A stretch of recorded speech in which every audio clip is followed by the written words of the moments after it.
এই ভিডিওতে পাইথনের আরো দুটো ডেটা স্ট্রাকচার দেখবো, একটা হচ্ছে টাপল আর একটা হচ্ছে সেট। সো টাপলে আমরা একটা সিঙ্গেল ভেরিয়েবলে মাল্টিপল ভ্যালু রাখতে পারি।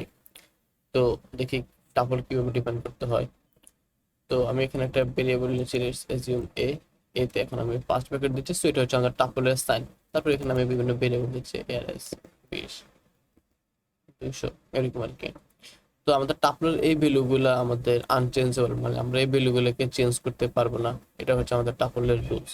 সো আমরা চাইলে টাপলে এখানে ডুপ্লিকেট ভ্যালু রাখতে পারি, যেমন আমি এখানে 20 আবার দিচ্ছি এরকম আর কি। তাহলে আমি এটাকে প্রিন্ট করতেছি,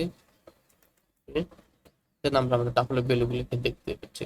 আমি যদি এখানে টাইপটা দেখতে চাই আমাদের এই এই ভ্যারিয়েবলের টাইপ কি, তাহলে এখানে আমরা টাপল দেখতে পাবো, তাই তো। তো এখন দেখি আমরা টাপলের ভ্যালুগুলোকে কিভাবে অ্যাক্সেস করতে পারি।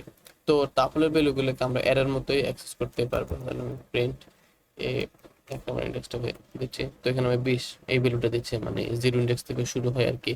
তো এইভাবে আমরা টাপলের ভেরিয়েবলগুলোকে অ্যাক্সেস করতে পারি।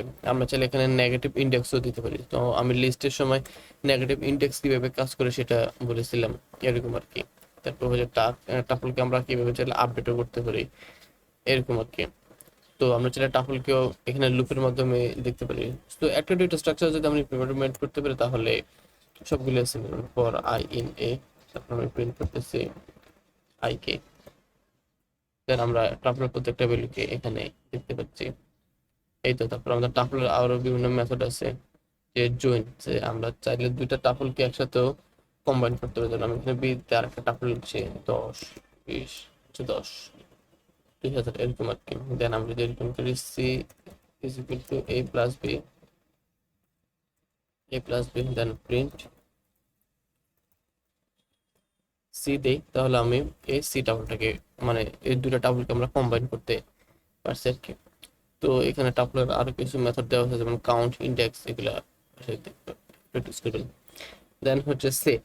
তো সেট আরেকটা ডেটা স্ট্রাকচার আছে, এখানে আমাদের ডুপ্লিকেট ভ্যালু আমরা রাখতে পারবো না। তো আমরা সেট যদি ডিপেন্ড করতে চাই, যেমন আমি এখানে এস নামে একটা ভ্যালু নিচ্ছি, এখানে আমাদেরকে সেকেন্ড ব্র্যাকেট দিতে হবে, তারপর এখানে আমাদের ভ্যালুগুলো রাখতে হবে সেটে 30। তো আমি যদি এখন এটা টাইপটাকে দেখি কি টাইপ, তো আমাদেরকে এখানে বলবে এটা একটা সেট। তো সেটে আমরা এখানে ডুপ্লিকেট ভ্যালু রাখতে পারবো না, এটা হচ্ছে আমাদের সেটের রুলস। তারপরে এগুলো হচ্ছে আনচেঞ্জেবল, মানে চেঞ্জ করা যাবে না যখন আমরা ক্রিয়েট করবো আর কি। সো এখন আমরা দেখি এই সেট থেকে কিভাবে ভ্যালুকে অ্যাক্সেস করতে পারি। তো আমরা আসলে লুপের মাধ্যমে এখানে সেটটাকে আইটারেট করতে পারি, যেমন for I in S then print. তো আমি সেটটাকে, মানে প্রত্যেকটা সেটকে বারবারে প্রিন্ট করতেছি এরকম আর কি।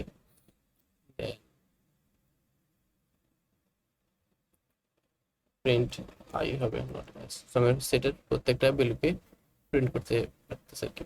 তো আমরা যদি চাই সেটে কোনো একটা ভ্যালু অ্যাড করতে, তাহলে আমরা সেটাও করতে পারবো। সেটা হচ্ছে সেট, মানে অ্যাড ফাংশন দ্বারা আমরা কোনো ভ্যালু অ্যাড করতে পারবো। যদি এখন রান করি, সো আমাদের এখানে এই ভ্যালুটা চলে আসতেছে, এই তো। তো এখানে আমরা সেটের বিভিন্ন ফাংশন আছে, যেমন আমরা যদি রিমুভ করতেছে কোনো একটা স্পেসিফিক এলিমেন্ট, তাহলে সেটাও করতে পারবো রিমুভ ফাংশনের মাধ্যমে। তারপর সেটকে কিভাবে আমরা লুপ করতে পারি সেটা আমি দেখাইছি। তারপরে সেটকে জয়েন করতে পারি সেটাও দেখাইছি। তারপর হচ্ছে সেটের বিভিন্ন মেথড, সেটা এখানে কয়েকটা মেথড আছে যেগুলো প্রয়োজন, সেগুলো আমি দেখাইছি, যেমন অ্যাড দেখাইছি, তারপর হচ্ছে রিমুভ, তারপর হচ্ছে পুশ পপ, এগুলা লিস্টের সময় দেখেছিলাম আর কি। So that's all for today.